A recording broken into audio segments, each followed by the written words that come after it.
I'm Vivian. I live in Canberra. I live with my husband, and I have 2 adult sons close by. My name's John Price, and I live in a place called Yallingup in Western Australia. It's in the deep southwest and on the coast. Hi, I'm Marcia. I'm retired and I live on the Sunshine Coast in Queensland. I have 2 great daughters and 2 amazing grandchildren. Well, my name is Bob Mackar, and I'm a 73-year-old retired school teacher, retired for about 15 years.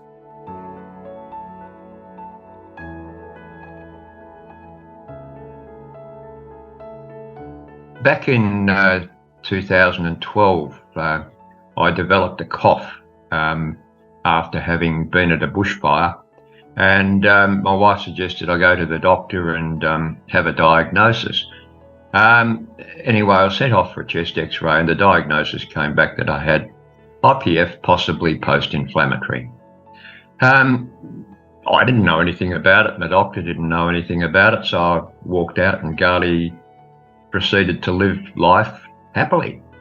In 2015, my brother became seriously ill with the disease. His diagnosis then caused me to remember that I'd had the same diagnosis, and I went back and was re-diagnosed and then sent up the chain to a specialist. I went off to seek as much information as I could about the disease, and what I found was actually, less than satisfying. That here was a disease about which there was no cure, and there were only 2 at that stage, 2 experimental drugs that were available, and both were incredibly expensive. This happened following an admission for what we thought was community-acquired pneumonia, had 4 weeks hospitalisation and discharged with a diagnosis of cryptogenic organising pneumonia. Subsequent hospitalisation in June with increasing breathlessness and a new diagnosis of interstitial lung disease associated with an autoimmune disease. So it's called antisynthetase syndrome. Like many of us with pulmonary fibrosis or an ILD, I had never heard of the disease until my GP gave me a fact sheet. And as you can imagine, that was fairly confronting on several levels. My initial symptoms had been noted, but had been classed as insignificant. My breathlessness I put down as being not fit enough. I was working 10 or 11-hour days in a car for 2 hours, driving back and forth to work. And my cough had been described as atypical. I'd had it for several years, but it hadn't really led to anything. It was only after these symptoms grew really acute that they sent me off for a chest x-ray, then an MRI, and then finally a lung biopsy to get a definitive diagnosis of IPF in 2018. I was diagnosed back in 2014. I presented to my GP with a persistent cough that wouldn't go away. And she pretty smartly referred me to a lung specialist. Yes, I went to a specialist, and that was a very confronting experience, to say the least, because this specialist told me, well, you've got about up to 3 years in this life. You should start making some plans around, getting your affairs in order. So, of course, my family were absolutely shattered by all this. Eventually, it was recommended we go and take a visit to RPA and the lung clinic there. The first lady I met, and I'm just full of admiration for her. She basically said, look, she didn't say it was rubbish what that specialist had told me, but she said, basically, look, don't take too much notice of that. We'll look after you.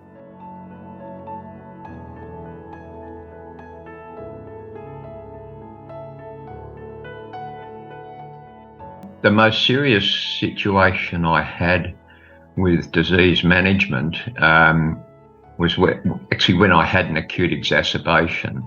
And that happened one day when I was swimming, and I went from being able to swim 3 kilometres without stopping to not being able to swim 100 metres. And the exacerbation really floored me, and I struggled in the water, struggled to get out of the water, and thereon things were quite difficult. So I actually had to stop swimming. As a result of the exacerbation, they put me on oxygen. So in order to remain as fit as possible and as strong as possible, I developed a process of walking with the oxygen cylinder around the streets of my town, probably much to the amusement of some people, but it was one of those things where I had to keep myself as fit and as strong as possible. I also developed a regime of lifting weights every day so that I was retaining as much muscle as possible. The first thing I would have to say is it's completely life-changing. From no longer working when all you've done is work, no longer earning as much as what you used to earn, having treatments that make your hair curly when you never had curly hair, having treatments that grow more hair on your face when you never had that before. Everything in life changes, so it's a tough gig. This ongoing challenge actually requires the good support of family and friends, and to try and take one day at a time, because it's all you can get out of things, because things change so much so often. So one day at a time. Another issue, the costs of dealing with a chronic illness. So I fall in the gap, and we've had to make alternative arrangements to keep our house and our mortgage, especially given that my wage has been reduced by 2/3. So, every dollar counts. So health-related costs add up. Because IPF and ILDs are relatively unknown, people obviously don't understand some of the impact that it has on somebody who's diagnosed with the disease. So we look well, therefore we are well. And sometimes that can be quite frustrating. So I think the more we can talk with our friends and family about what's happening to us, probably the more support we'll get from them, and that will help. The physical restraints of PF do impact life, but with a little bit of planning and forethought, you can usually break tasks into manageable segments, and hopefully you can still enjoy a fairly full life, even though you're not up to everything that you used to do. Look, the only challenge that I've had, to be honest, has been with the side effects of the drugs. Over the period since my diagnosis, I've probably lost 20 kilos. I was overweight beforehand, and I'm very happy with my weight now, so in many ways it's been a bonus to me, the weight loss. But other things haven't been such a bonus. I spent half my life on the toot. My appetite has deteriorated significantly to the stage where there's very few meals that I really look forward to.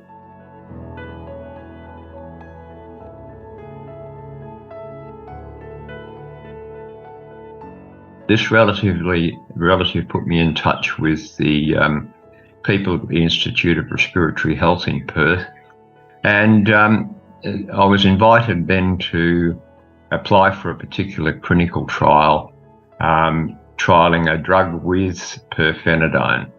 I was successful in getting into the trial, and I stayed in the trial for some 18 months. Through that process, I developed a system of record keeping, which I still maintain today. And anyway, I found that very good, because the nurses involved in the trial educated me very, very well as to disease and lung function testing and blood testing and all that sort of stuff. So I had a very good at the end of that trial, I had a very good understanding. I've been fortunate. I've been involved in several trials, even though there have been some that have proved unsuccessful. It still helped the doctors, the researchers, and myself to understand IPF.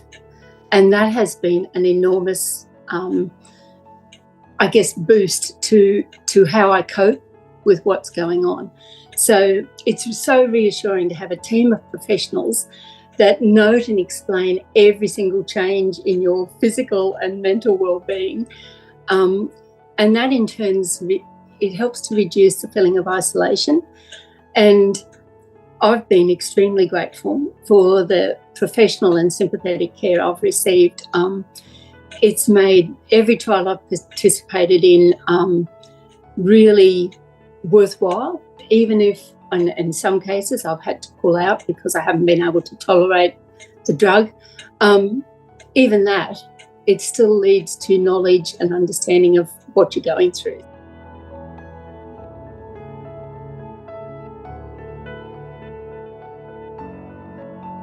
One of the biggest areas that we need to touch, not only in terms of patients, but is also the initiating point of diagnosis, which is GP level.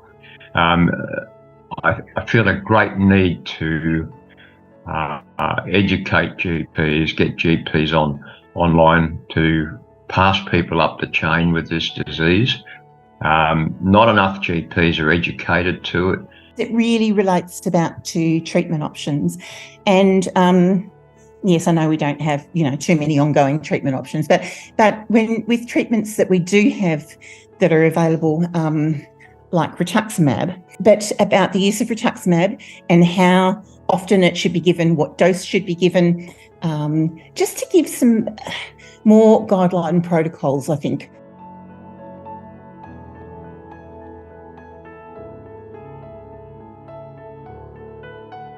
My main one is actually to find the cause.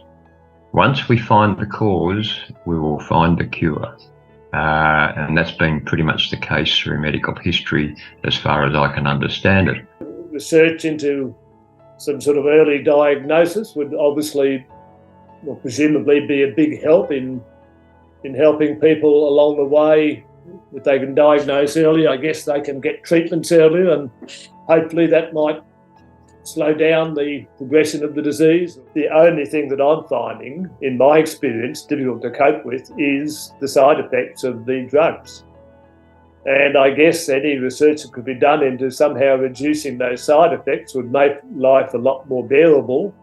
I'm presuming other people who are using them are having similar side effects to myself. I would like to see early diagnosis as one of the key areas of research, because I was down to nearly half my lung capacity before I was actually diagnosed. So that would have made a big impact on my journey.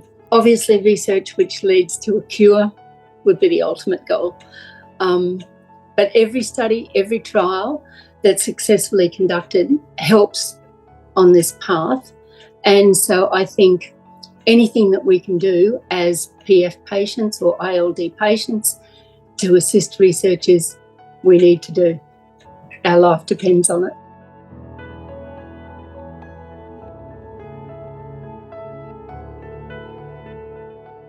My advice to anybody who has just been newly diagnosed with IPF or PF is to firstly be very, very open with everybody you meet about your disease. It is very important that your family be immediately appraised of it, what it does, what its outcomes are. You usually have tons of questions, so being informed is important, but I don't think you have to know all of the information at the start, because you won't actually understand it anyway. And try and establish a good relationship with your doctor and have trust in them, and particularly those who have experience with your disease. So if you can get medical professionals that you're dealing with that actually have experience with the disease you're dealing with, I think that goes a long way. And again, take one day at a time. Learn about your disease, but be selective for where you do your research. I mean, we all use the great God Google, but I think if you use the Lung Foundation's website as a starting point, there's a wealth of information in there, and the resources are excellent. The educational programs aimed at improving patient and carer awareness are really, really good, and they're available through social media, through their website. And from that, you can also go to other quality websites. The government-based ones are usually quite helpful. So, but there can be some horror stories out there, which are probably best avoided. My first bit of advice would be don't panic for a start. Hunt out a a place like RPA, depending where you live, that do specialise in the area, because my experience has been that they just give so much comfort and confidence back to you that it ain't all as bad as it may at first seem.